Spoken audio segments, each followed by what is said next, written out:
നമ്മുടെ നാട് ഏറ്റവും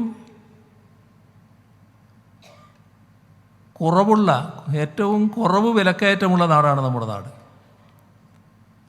രാജ്യമാകെ വിലക്കയറ്റം കൂടുതലാണ്, പക്ഷെ അതിൽ ഏറ്റവും കുറവ് കേരളത്തിലാണ്.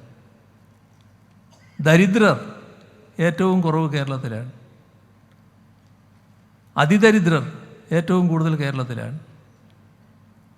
എന്നാൽ രാജ്യത്തോ ദരിദ്രരുടെ എണ്ണം പെരുകുകയാണ്. ദരിദ്രാവസ്ഥയുടെ ആക്കം കൂടി വരികയാണ്. അതാണ് രാജ്യങ്ങളെ വിലയിരുത്തിക്കൊണ്ടുള്ള കണക്കുകൾ വ്യക്തമാക്കുന്നത്. എങ്ങനെയാണ് അതേ രാജ്യത്ത് ഇത്തരം മാറ്റം കേരളത്തിനുണ്ടാക്കാൻ കഴിയുന്നത്? നാം നടപ്പിലാക്കുന്ന ബദൽ നയം, ആ ബദൽ നയത്തിൻ്റെ ഒരു പ്രത്യേകതയാണ് അതിദരിദ്ര വിഭാഗത്തിന് സംഭവിക്കാൻ പോകുന്നത്.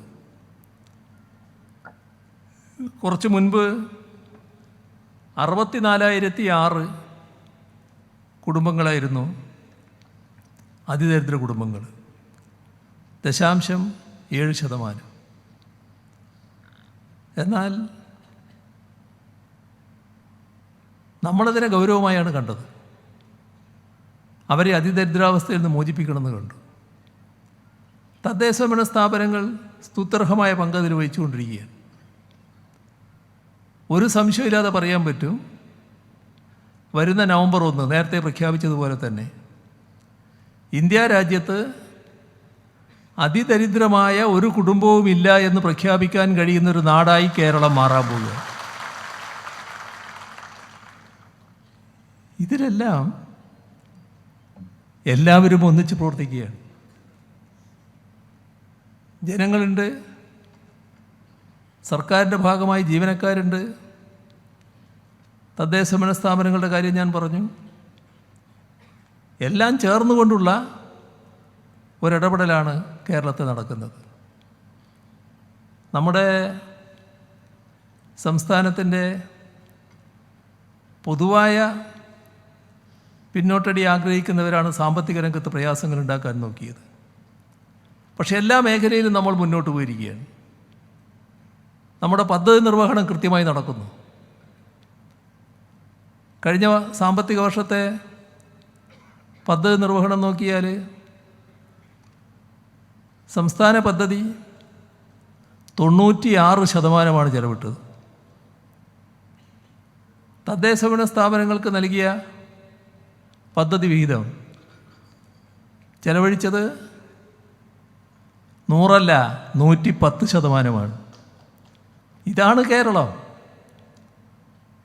എങ്ങനെയാണ് ഇതെല്ലാം നമുക്ക് കഴിയുന്നത്? ഈ പ്രയാസങ്ങളെല്ലാം ഉണ്ടാക്കാൻ ഒരു ഭാഗത്ത് ശ്രമം നടത്തുമ്പോൾ നമ്മുടെ തനത് വരുമാനം വർദ്ധിച്ചിരിക്കുന്നു. ആ തനത് വരുമാനം വർദ്ധിപ്പിക്കുന്നതിൽ സ്തുത്യർഹമായ പങ്ക് ജീവനക്കാർക്കുണ്ട്. നല്ല രീതിയിൽ തനത് വരുമാനം വർദ്ധിച്ചിരിക്കുന്നു. മാത്രമല്ല, നമ്മുടെ ആഭ്യന്തര ഉൽപ്പാദനം നല്ലതുപോലെ വർദ്ധിച്ചിരിക്കുന്നു. റിസർവ് ബാങ്കിൻ്റെ കണക്കനുസരിച്ച് തന്നെ നല്ല വർധനവാണ്. റിസർവ് ബാങ്കിൻ്റെ കണക്കനുസരിച്ച് കേരളത്തിൻ്റെ പ്രതിശീർഷ വരുമാനം വർദ്ധിച്ചിരിക്കുന്നു. ഇപ്പോൾ നാം ഒരു മേഖലയിലും പുറകോട്ടല്ല, എല്ലാ മേഖലയിലും മുന്നോട്ട് കുതിക്കുന്നു. നടക്കില്ല, കേരളത്തിൽ ഇതൊന്നും നടക്കില്ല എന്ന് കരുതിയിരുന്ന പദ്ധതികളുണ്ടല്ലോ, അതെല്ലാം ഇപ്പോൾ യാഥാർത്ഥ്യമായില്ലേ? ഞാനതിൻ്റെ മറ്റ് വിശദാംശങ്ങളിലേക്കൊന്നും പോകുന്നില്ല. നാഷണൽ ഹൈവേയുടെ കാര്യം, നമ്മുടെ ഗെയിൽ പൈപ്പ് ലൈനിൻ്റെ കാര്യം, എടമൺ കൊച്ചി പവർ ഹൈവേയുടെ കാര്യം, എല്ലാം യാഥാർത്ഥ്യമായില്ലേ? 2016 അവസ്ഥയാണെങ്കിൽ ഇതൊന്നും കേരളത്തിലുണ്ടാവില്ല എന്ന് കണക്കൂട്ടുന്ന നിലയായിരുന്നില്ലേ? മാറ്റം വന്നില്ലേ? നമ്മൾ അനുഭവിക്കുന്ന സാമ്പത്തിക വിഷമമുണ്ട് എന്നുള്ളതൊരു ഭാഗത്ത് ശരിയാണ്. പക്ഷെ അതേ ഘട്ടത്തിൽ നാടിൻ്റെ വികസനവുമായി ബന്ധപ്പെട്ട പ്രശ്നങ്ങളിൽ നല്ല രീതിയിൽ തന്നെ മുന്നോട്ട് പോയിട്ടുണ്ട്. ഇപ്പോൾ സാമ്പത്തികമായി പ്രയാസങ്ങൾ അനുഭവിക്കുമ്പോൾ എന്തുകൊണ്ടാണ് പ്രയാസം? നമ്മുടെ തനത് വരുമാനം വർദ്ധിക്കുമ്പോൾ അതിൻ്റെ കൂടെ ചേരേണ്ട വിഭവങ്ങൾ ചേരുന്നില്ല. അതിന് കേന്ദ്ര ഗവൺമെൻറ് പ്രയാസം സൃഷ്ടിക്കുന്നു. അപ്പോൾ മൊത്തമായി വരേണ്ട വരുമാനത്തിൽ കുറവ് സംഭവിക്കുന്നു. അതുകൂടി ഉണ്ടായിരുന്നുവെങ്കിൽ കേരളത്തിലൊരു സാമ്പത്തിക പ്രശ്നം ഉണ്ടാവില്ല. ഇപ്പോൾ ജീവനക്കാരുടെ DA പ്രശ്നം 2 ഗഡു കൃത്യമായി നൽകാൻ പറ്റിയല്ലോ. മറ്റ് ഗഡുക്കൾ കൊടുക്കില്ല എന്നല്ലല്ലോ സർക്കാരിൻ്റെ സമീപനം. കൃത്യമായി കൊടുക്കുമെന്ന് തന്നെയാണല്ലോ.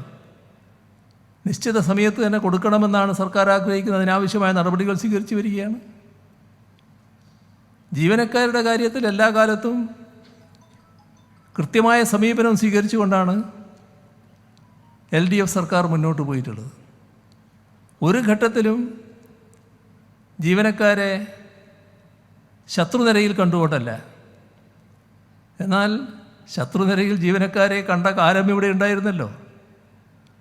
ആ ഘട്ടകാലത്തിൻ്റെ ഉത്തരവാദി LDF സർക്കാരോ അല്ലല്ലോ. അങ്ങനൊരു കാലം നമുക്കുണ്ടായിരുന്നല്ലോ. ഒരു കാലത്തും അത്തരമൊരു സമീപനം LDFൻ്റെ ഭാഗത്തുണ്ടാകില്ല. ഇപ്പോൾ പലരും എന്താകും ശമ്പള പരിഷ്കരണം എന്ന് പറഞ്ഞുകൊണ്ട് നടക്കുന്നുണ്ട്. ഒരു അങ്കലാപ്പും അതിൽ വേണ്ടതില്ല. LDF ആണെങ്കിൽ അതിൻ്റെ കാര്യവും കൃത്യമായ സമയത്ത് പ്രഖ്യാപനങ്ങളുണ്ടാവും. അത് ആ നിലക്കാണ് കാണേണ്ടത്.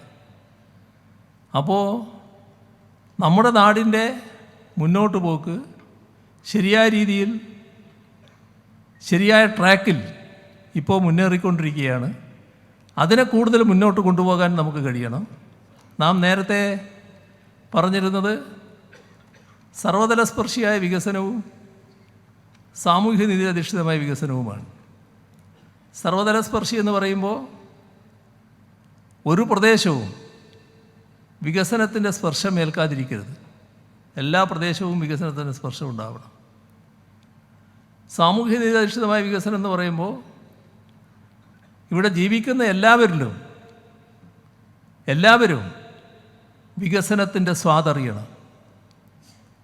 ഇതൊന്നുകൂടി കടത്തി നാം ഇപ്പോൾ പറഞ്ഞിരിക്കുന്നു. നാം നവകേരളം സൃഷ്ടിക്കുന്നുവെന്ന്. എന്താണ് നവകേരളം?